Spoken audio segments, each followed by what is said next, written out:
अगर लग्नेश बली हुआ तो पहली टीम मैच जीत जाएगी, अगर सप्तमेश बली हुआ तो सामने वाली टीम मैच जीतेगी। सूर्य भी बड़ा रोल निभाते हैं कि कौन सी क्रिकेट टीम मैच जीतेगी। नमस्कार, रुद्राष्ट्र विज्ञान में आप लोगों का बहुत बहुत स्वागत, अभिनंदन है।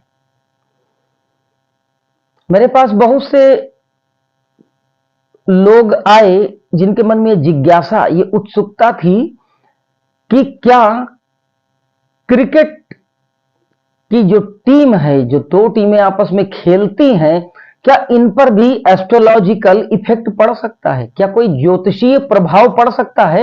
या ज्योतिष के माध्यम से क्या हम ये जान सकते हैं कि कौन सी टीम आज विजेता हो सकती है? बिल्कुल हो सकती है, हम बिल्कुल जान सकते हैं, क्योंकि यदि ग्रहों का प्रभाव प्रत्येक घटना पर पड़ रहा है तो निश्चित तौर पर हम इसको भी एक इंसिडेंट के रूप में अगर देखें तो दो टीमें जब आपस में भिड़ेंगी तो किसी ना किसी एक टीम की जीत निश्चित होती है। तो ग्रहों का प्रभाव व्यक्ति पर पड़ता है, और टीम क्या है? टीम भी व्यक्तियों का एक समूह है।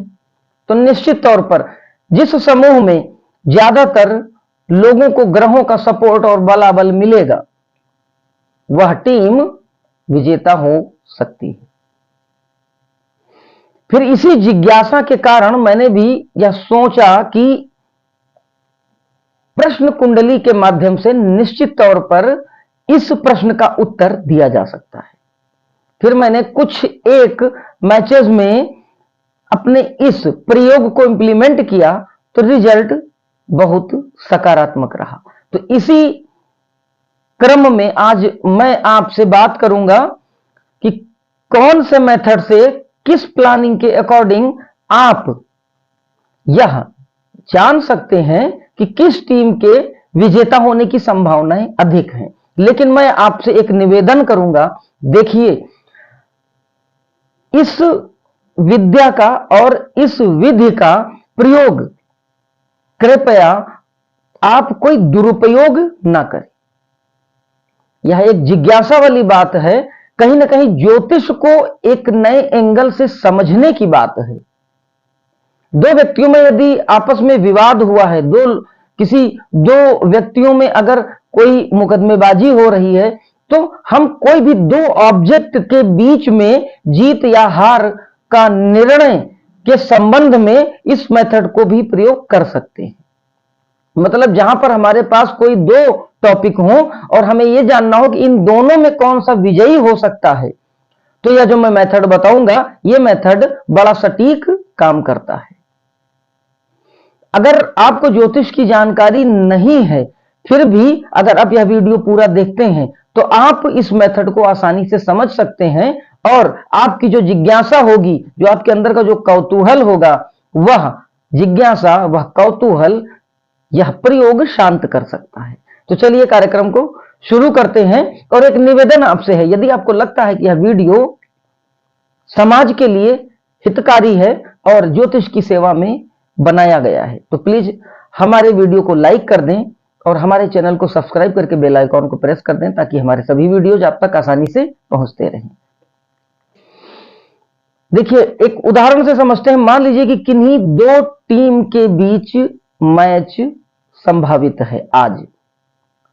तो सबसे पहले हम प्रश्न कुंडली का निर्माण करते हैं। प्रश्न कुंडली का अर्थ वह कुंडली होती है जिस समय हमारे मन में प्रश्न उठा, या जिस समय हमसे किसी व्यक्ति ने प्रश्न किया, तो प्रश्न की उत्पत्ति का जो समय होता है, उसी समय उसी स्थान को हम आधार मानते हुए कुंडली का निर्माण करते हैं। वही जन्म का समय माना जाएगा जो प्रश्न के जन्म का समय है। प्रश्नकर्ता जिस स्थान से संबंधित है, हम जन्म के स्थान में उसको अंकित करेंगे। तो मान लीजिए कि किसी व्यक्ति ने आपसे एक प्रश्न किया, शाम को 7 बजे इंडिया और पाकिस्तान के बीच का मैच 8 बजे होने वाला है। उस व्यक्ति के मन में जिज्ञासा उत्पन्न हुई कि क्या आज भारत पाकिस्तान से क्रिकेट मैच जीत सकता है। यह एक प्रश्न बना। सायं 7 बजे यह प्रश्न किया गया। तो अब तो बहुत से सॉफ्टवेयर उपलब्ध हैं, उनके माध्यम से आप नाम में जो भी आपको सटीक लगे, cricket match, India winning match, जो भी आप डालना चाहें नाम में डाल दें और समय में शाम के 7 बजे डालें और डेट, जिस डेट को प्रश्न हुआ है वह तिथि, महीना और वर्ष डालें और जिस स्थान पर प्रश्न आया है, यानी कि अगर जिस भी जिले से प्रश्न आया है तो उस जिले को अंकित कर दें और एक प्रश्न कुंडली का निर्माण कर लें। आपके सामने एक कुंडली खुलकर आएगी जो उस डेट और उस टाइम की बनी होगी। प्रश्न में इंडिया के बारे में प्रश्न किया गया है कि भारत जीतेगा या हारेगा। तो जो कुंडली बनेगी तो सबसे पहले 1 नंबर का खाना, जिसको हम लग्न कहते हैं, हम लग्न में देखेंगे कि कौन सी गिनती लिखी है। 1 से लेकर 12 राशियां होती हैं और पहले खाने में 1 से लेकर 12 नंबर तक कोई ना कोई गिनती लिखी होगी। सूर्य से लेकर और शनि तक यह सभी ग्रह 1 से लेकर 12 नंबर की राशियों तक कोई ना कोई ग्रह किसी न किसी राशि का स्वामित्व धारण करता है। अब हम उदाहरण से समझते हैं कि मान लीजिए 7 बजे की वह कुंडली जो थी वह मेष लग्न की बनी, यानी पहले खाने में 1 नंबर लिखा था। तो पहले खाने में 1 नंबर लिखा था तो उसके ठीक सामने 7वें नंबर के खाने में हम देखेंगे कि कितनी नंबर की गिनती लिखी है। तो अगर पहले खाने में 1 लिखा है तो दूसरे खाने में 7 लिखा होगा। यानी कि अब हमको केवल इन्हीं 2 खानों पर फोकस करना है, यानी कि लग्न पर फोकस करना है और सप्तम भाव पर फोकस करना है। तो 1 नंबर पहले खाने में लिखा है जिसके, यानी मेष राशि और जिसके स्वामी होते हैं मंगल। तो हमें मंगल की स्थिति को भी देखना होगा और ठीक उसके सामने 7 नंबर लिखा है जिसके स्वामी शुक्र होते हैं, शुक्र की स्थिति को भी देखना होगा। दूसरा एंगल हम यह देखेंगे कि पहले नंबर के खाने में जिसमें 1 लिखा है उसमें कोई ग्रह तो नहीं बैठा है और उसके ठीक सामने 7वें नंबर के खाने में भी यह देखेंगे कि उसमें भी कोई ग्रह बैठा है या नहीं बैठा है। दोनों में तुलना करनी पड़ेगी। अब मान लीजिए कि 1 नंबर का जो खाना है उसमें सूर्य बैठ जाए, यानी क्रूर ग्रह बैठ जाए, राहु बैठ जाए, केतु बैठ जाए, मंगल बैठ जाए, जो भी क्रूर ग्रह हैं यदि वह पहले खाने में बैठ गए तो यह एक नियम बनता है कि वह भाव, यानी पहला भाव जो था वो बली हो गया, यानी मजबूत स्थिति को दिखाने लगा। या फिर कोई ग्रह पहले नंबर के खाने पर अपनी दृष्टि डाल रहा हो, क्रूर ग्रह, तो भी यह एक मजबूत स्थिति बनी पहले नंबर के खाने में। और पहला नंबर का खाना जो प्रतिनिधित्व करता है वह बनेगा भारत का, क्योंकि प्रश्न भारत के संबंध में था। तो जिस किसी भी टीम के संबंध में प्रश्न किया जाएगा तो वह टीम जो होगी 1 नंबर को रिप्रेजेंट करेगी और जो उसकी विपक्षी टीम होगी वह ठीक उसके सामने वाले 7 नंबर के खाने को रिप्रेजेंट करेगी। तो एक एंगल हमने यह देखा कि यदि क्रूर ग्रह, पापक ग्रह जिस भाव में बैठ जाए, यानी 1 नंबर में बैठ जाएंगे तो वह बली है, बशर्ते कि नीच का ना हो। यही सेम स्थिति हम 7वें भाव में भी देखेंगे कि 7वें भाव में क्रूर और पापक ग्रह बली होकर तो नहीं बैठ रहे हैं। अगर दोनों में बैठे होंगे तो हम यह देखेंगे कि दोनों में बैठने वाले जो ग्रह हैं वो कितने पावरफुल हैं, हम उनका फिर बलाबल का मूल्यांकन करेंगे। दृष्टियों का भी हम मूल्यांकन करेंगे कि प्रथम और सप्तम दोनों भाव में, यानी पहले नंबर और 7वें नंबर के खाने में क्रूर और पापक ग्रहों का कितना प्रभाव है। जिस भाव पर जितना अधिक बली होकर प्रभाव पड़ेगा उस टीम के जीतने के चांस एक मेथड से बढ़ जाएंगे। दूसरा कि 1 नंबर के खाने में जो गिनती लिखी है उसके स्वामी ग्रह को भी हम देखेंगे। जैसे कि मेष लग्न की कुंडली में पहले खाने में 1 नंबर लिखा है तो हम देखेंगे कि मंगल कहां बैठे हैं। अब मान लीजिए कि मंगल यदि 6, 8 और 12वें खाने में बैठ गए, किसी भी एक खाने में बैठ गए, 6वें में बैठ जाते हैं, 8वें में बैठ जाते हैं या 12वें में बैठ जाते हैं, और या शत्रु राशि में जाके बैठ गए या तो फिर नीच की राशि में जाकर बैठ गए, तो यह एक पॉइंट बना कि पहला भाव कमजोर प्रदर्शित हो रहा है। ठीक 7वें भाव के साथ भी हम इसी प्रकार की गणना करेंगे। 7वें भाव में 7 नंबर लिखा होगा। अगर मेष लग्न की कुंडली बनी तो हम शुक्र को देखेंगे। शुक्र यदि 6, 8 या 12वें खाने में जाकर बैठ गए और शत्रु की राशि में बैठ गए या फिर नीच होकर बैठ गए, या फिर पहले नंबर और 7वें नंबर हम दोनों के स्वामी को देखेंगे कि मंगल कहीं अस्त तो नहीं है, या फिर 7वें नंबर के जो ग्रह होंगे शुक्र वह कहीं अस्त तो नहीं है। यदि अस्त होंगे तो भी कमजोर माने जाएंगे, तो भी कमजोर होने के कारण वह भाव भी कमजोर माना जाएगा। तो लग्न और सप्तम भाव को हम देखेंगे और लग्नेश और सप्तमेश को हम देखेंगे। साथ ही साथ एक तीसरा एंगल, यदि इन दोनों भाव का अगर जिस भाव का संबंध सूर्य से बनेगा, सूर्य एक पावरफुल प्लैनेट है, सूर्य का मजबूत संबंध यदि कहीं बन जाए लग्न से, तो जिस टीम के बारे में प्रश्न किया है वह टीम विजेता हो सकती है। और यदि सप्तम का संबंध सूर्य से बन गया और बाकी जो स्थितियां मैंने बताई हैं वह स्थितियां भी 7वें भाव को बली प्रदर्शित कर रही हैं, तो नो डाउट कि ग्रहों की कृपा विपक्षी टीम के साथ बरस रही है, तो सामने वाली विपक्षी टीम मैच जीत सकती है। तो लग्न और सप्तम को देखेंगे और इसके साथ ही साथ में लग्नेश और सप्तमेश को देखेंगे।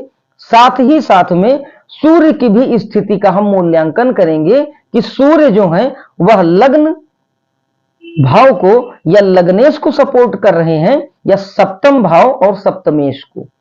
इन सभी चीजों का एक मूल्यांकन करेंगे और मूल्यांकन करने के बाद निचोड़ के रूप में जिस भाव को ज्यादा फेवर मिल रहा होगा उस भाव की संभावनाएं अधिक होंगी।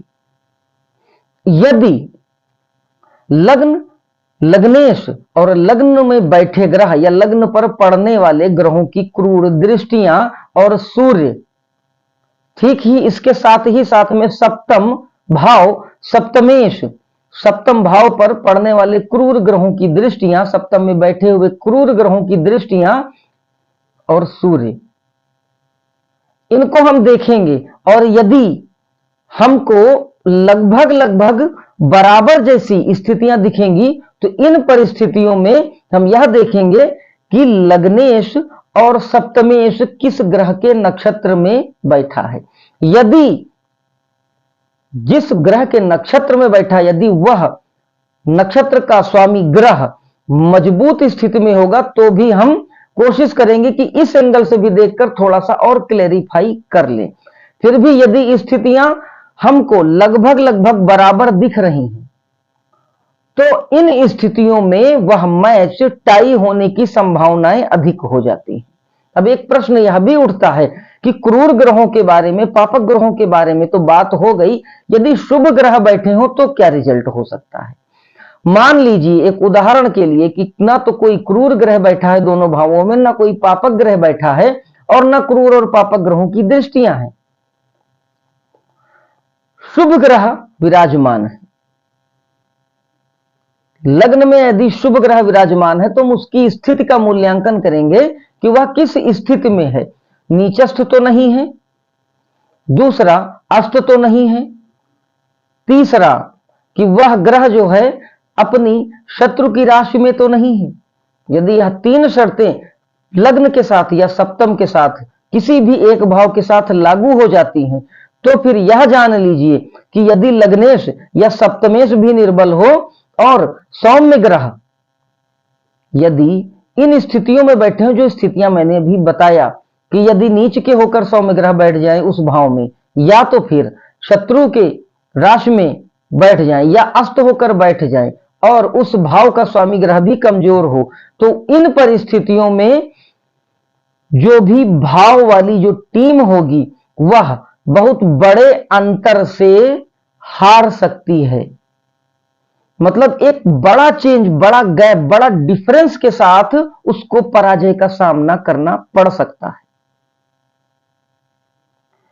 मैं आने वाले वीडियोस में कोशिश करूंगा कि अभी रिसेंटली T20 के मैचेस भी चल रहे हैं, तो लोगों के मन में एक उत्सुकता, एक जिज्ञासा होती है कि मैंने ये तो एक थ्योरी बता दी, लेकिन क्या इंप्लीमेंटेशन इतना आसान है? तो मैं जरूर कोशिश करूंगा कि मैं आपको अपनी बताई हुई इस थ्योरी के माध्यम से उसको प्रिडिक्ट करने की कोशिश करूं। लेकिन मेरा निवेदन सभी दर्शकों से यही रहेगा कि कृपया इस विद्या का और इस विधा का किसी अन्य रूप में, किसी इलीगल तरीके से दुरुपयोग ना करें। इसके दुष्परिणाम भी भुगतने पड़ते हैं। जिज्ञासा के लिए, ज्ञान को और नए दृष्टिकोण से देखने के लिए आप इस विद्या का प्रयोग कर सकते हैं। तो इस वीडियो को यहीं विराम देता हूं और एक निवेदन आपसे फिर करता हूं कि प्लीज हमारे चैनल को सब्सक्राइब कर लीजिए और बेल आइकन को प्रेस कर लीजिए। अगर आप किसी प्रॉब्लम से जूझ रहे हैं और उसका सलूशन आपको नहीं मिल पा रहा है, तो आप हमें अपनी जन्म की तिथि, जन्म का समय और जन्म का स्थान भेजें। हम आपकी निःशुल्क कुंडली बनाएंगे, निःशुल्क विश्लेषण करेंगे और साथ ही साथ में निःशुल्क उपाय बताएंगे, और उपाय भी जो होंगे वह हमारे सरल और सटीक उपाय होंगे। जेम स्टोन या कोई यंत्र हमारे माध्यम से नहीं बेचे जाते। हमारे चैनल का उद्देश्य ज्योतिष के माध्यम से समाज की सेवा करना है, लोगों को विश्वास दिलाना है कि ज्योतिष सच में एक अद्भुत विद्या है, एक पराविज्ञान है। यदि इसको ठीक ढंग से समझकर इंप्लीमेंट किया जाए तो निश्चित तौर पर बेहतरीन रिजल्ट मिल सकते हैं। तो इन्हीं विचारों के साथ इस वीडियो को यहीं विराम देता हूं। आने वाले वीडियोज में फिर आपसे मुलाकात होगी किसी नई ज्ञानवर्धक चर्चा के साथ। तब तक के लिए जय महाकाल।